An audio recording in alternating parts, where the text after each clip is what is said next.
Amiga, Pastor, quando fala aí no versículo 14, porque Deus há de trazer a juízo todas as obras, até as que estão escondidas, que sejam boas, que sejam más. Isso me preocupa demais.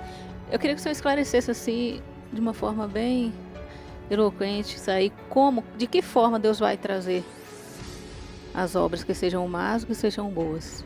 nós vamos ler alguns textos que vão nos falar que no céu existem registros. Tudo que o ser humano faz fica registrado. Nós somos salvos pela graça, mas seremos julgados pelas obras. Por quê? Porque as obras elas evidenciam quem está salvo e quem está perdido. Então aquele que está salvo produz as boas obras, que a Bíblia chama, Paulo chama em Gálatas 5, os frutos do Espírito. Aquele que não tem Cristo, ele produz as obras da carne. Então, são estas obras ou esses frutos que vão averiguar, que vão servir de testemunho para a salvação ou perdição da pessoa. Então, nós somos salvos pela graça, o juízo é pelas obras, e as obras serão analisadas com base em um registro. E daqui a pouquinho eu vou ler alguns versos com vocês que vão falar desses registros. Como que o céu registra a obra boa e a obra má também. Então, tudo que nós fazemos será registrado no céu. Está sendo. Tá bom, obrigada. Pedro. Pastor, quando fala de guardar todos os seus mandamentos, é exclusivamente entre os 10 mandamentos ou toda a lei de Levítico? Você vai ter, além dos 10 mandamentos, que é um resumo, né? Você tem outros princípios, outras ordenanças da Bíblia que não estão ali e que também devem ser seguidas. Agora, a lei de Deus, os 10 mandamentos, é um resumo de toda a ética do reino, de tudo que o ser humano deve proceder. Agora, tem orientações que não estão ali. Por exemplo, nós já estudamos aqui a respeito da ceia, que a gente deve praticar a ceia. Não está nos 10 mandamentos que você deve praticar a ceia. Nós vamos dar uma lição que vai falar sobre o batismo, mas não está nos 10 mandamentos que você tem que se batizar. Nós estamos aqui também sobre o dízimo, mas não está nos 10 mandamentos que você tem que dar dízimo. Então, tem os 10 mandamentos e tem outras ordenanças que não são os 10 mandamentos, mas que também são princípios que devem nortear a vida do cristão. Ok. Pastor, até pegando um gancho ali no que a Feliz de Nólia falou, né, porque ela expressou assim, as coisas que vão ser reveladas, né, as obras, isso me deixou preocupada, né, achei até assim interessante, mas o irmão pode voltar ao slide anterior ali, por favor? Posso. Desse texto aí que... Esse aqui? Digo-vos que de toda palavra frívola que proferiram os homens, dela darão conta no dia do juízo. E de Eclesiastes falava mais especificamente das obras, né? Aqui está. Isso, que serão trazidas no dia do juízo. No verso Obras 14. e palavras frívolas. Isso também se diz respeito aos salvos? Porque Deus já nos lançou tudo que nós fizemos quando nós nos arrependemos no mar do esquecimento, a palavra de Deus, os nossos pecados, as nossas más obras já não foram perdoadas na cruz do Calvário, nós também teremos essa consciência. Será necessário Deus trazer à nossa lembrança isso, se nós já fomos perdoados e fomos... Os salvos terão serão trazidos à sua memória essas palavras frívolas que um dia proferiram, ou as más obras que um dia fizeram, se eles já foram salvos? Deixa eu devolver para você a pergunta. Quando nós aceitamos a Cristo como nosso Salvador, a graça de Cristo cobriu todos os nossos pecados. E nós fomos completamente perdoados, lavados no sangue de Cristo. Suponhamos que isso aconteceu na sua vida há 20 anos, há 30 anos. E aí depois a sua vida continuou. E vieram outros pecados. E eu me arrependi deles. A cada dia eu me arrependo. Exatamente. Peço perdão a Deus. Então, essa necessidade de perdão, ela não é uma vez só. Ela será constante na sua vida. Agora, por que o salvo também passa por um juízo? Porque Deus tem que perguntar assim, ele se arrependeu de todos os pecados que ele cometeu? Vamos analisar a vida dele? Se Deus não estudar também o caso dos salvos, que argumento ele vai ter para o universo para dizer assim, eu estou salvando o Albertino? Pelos méritos de Cristo. Certo? mas esses méritos foram durante toda a vida dele aceitos, é isso que vai ser investigado. Por isso a palavra de Deus não aprova a ideia de uma vez salvo, salvo para sempre. Sim. Nós somos salvos todos os dias. E o estar salvo hoje não me garante estar salvo amanhã. Depende de uma decisão que é feita todo dia. Mas, finalmente, perante o universo, vai ter que se perguntar: ele cometeu esse pecado, houve arrependimento para ele? Houve. Quando houve? Nesse ponto. E esse aqui, houve arrependimento? Quando? Nesse ponto. Então, a sua vida e a minha terá que ser analisada. O juízo para os salvos é apenas para a salvação. É para ratificar que você vivenciou na sua vida a graça de Cristo. Mas ele tem que acontecer. Senão, Paulo não teria dito: todo ser humano vai ter que comparecer perante o tribunal. Paulo não disse todo perdido, todo ímpio. Ele disse todo ser humano.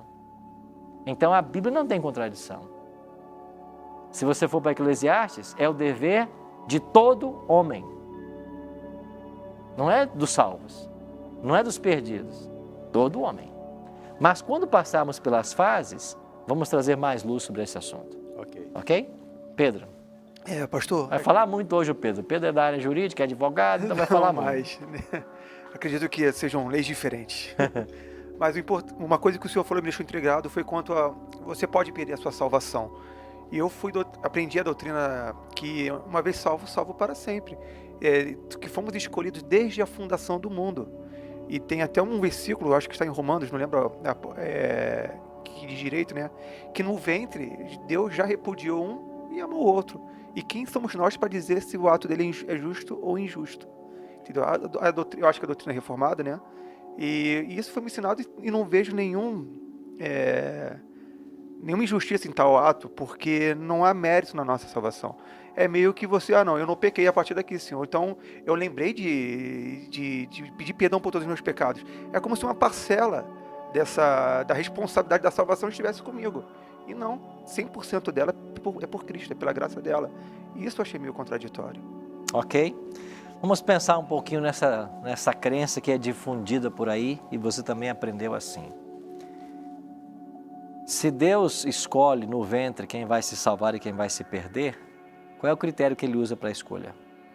É o beneplácito de sua vontade. É por isso que a pessoa é salva. Porque ele escolhe quem ele vai salvar. Ele escolheu antes da fundação do mundo. Ele é dito como eleito. Foi assim que está escrito. Então ele escolheu você para se salvar, por exemplo, e a mim para não salvar. Não importa o que eu faça, eu não vou me salvar. Não importa se eu aos 13 anos o aceitei como meu salvador. Não importa se por 33 anos ou por 23 anos eu tenha sido um pastor.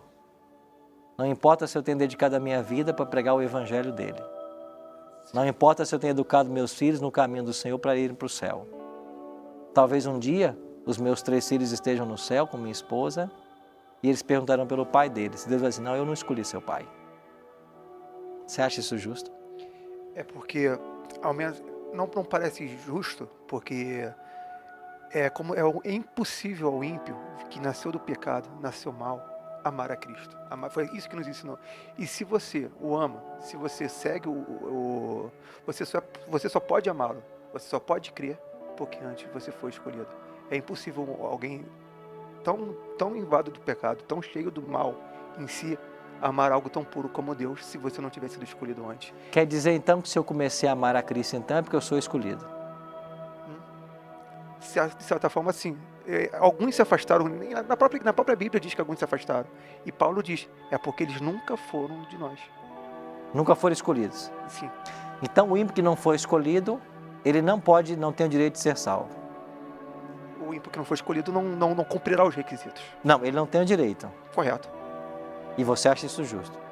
Como pode o vaso, eu vou citar a Bíblia, como pode o vaso que não foi feito para honra falar para o obreiro o que é justo ou não?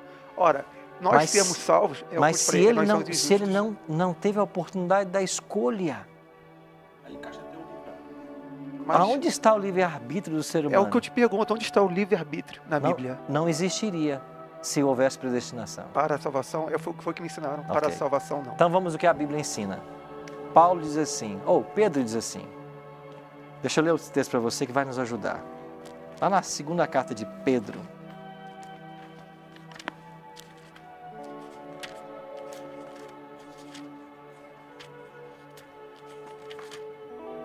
Segunda carta de Pedro.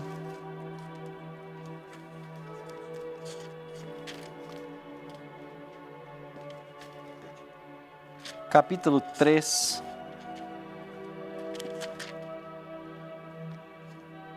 A partir do versículo 8. Há todavia uma coisa a mais que não deveis esquecer, que para com ser um dia como 1000 anos como um dia, não retardo ser a sua promessa como alguns a julgam demorada. Pelo contrário, ele é longânimo para convosco, não querendo o quê? Não querendo que nenhum pereça. Deus nunca quis que o único ser humano morresse. O ser humano só vai se perder porque ele rejeitou a graça que Cristo conquistou na cruz. Se você vai para João 3,16, diz assim o Evangelho: porque Deus amou o mundo de tal maneira que deu seu Filho, para que todo aquele que nele crê. O ímpio, ele vai se perder, não porque Deus lá no passado o escolheu para a perdição. Porque se Deus tivesse escolhido alguém que nem nasceu ainda para se perder, ele não seria justo. Porque quando nós fomos criados, Deus dotou o ser humano de uma coisa chamada livre-arbítrio, e essa capacidade de escolha é o que nos torna semelhantes a Deus. Nenhum outro ser criado por Deus tem livre-arbítrio. Os animais não agem por livre-arbítrio, eles agem por instinto. O ser humano não, ele pode escolher. Então, João 3,16 diz que Deus morreu, Deus enviou seu Filho para que todo que nele crê. Quem crê vai ser salvo. Quem, porém, não crê, será condenado. Então, quem determina a salvação é a escolha humana. Pedro corrobora com isso dizendo que Deus não quer que ninguém pereça. Mas espera aí, se lá no ventre ele já disse que esse vai se perder, esse texto aqui é uma mentira. Então o texto de Romanos é uma mentira? Não é. Mas o que Paulo está dizendo em Romanos?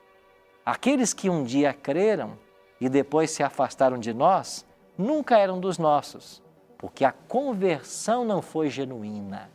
Não nesse caso, mas eu acho que tem uma passagem em Romanos que diz que escolheu um para a perdição e um outro para a honra. Você vê, por exemplo, o caso de Jacó e Esaú. Qual foi o escolhido dos dois? Foi Jacó. Quem era o primogênito? Esaú. Mas por que é que Deus chama a Jacó de primogênito? Porque foi Jacó que finalmente tornou-se o servo de Deus e deu prosseguimento à aliança. Agora eu pergunto, foi Deus quem quis que Esaú não fosse esse predileto? Não.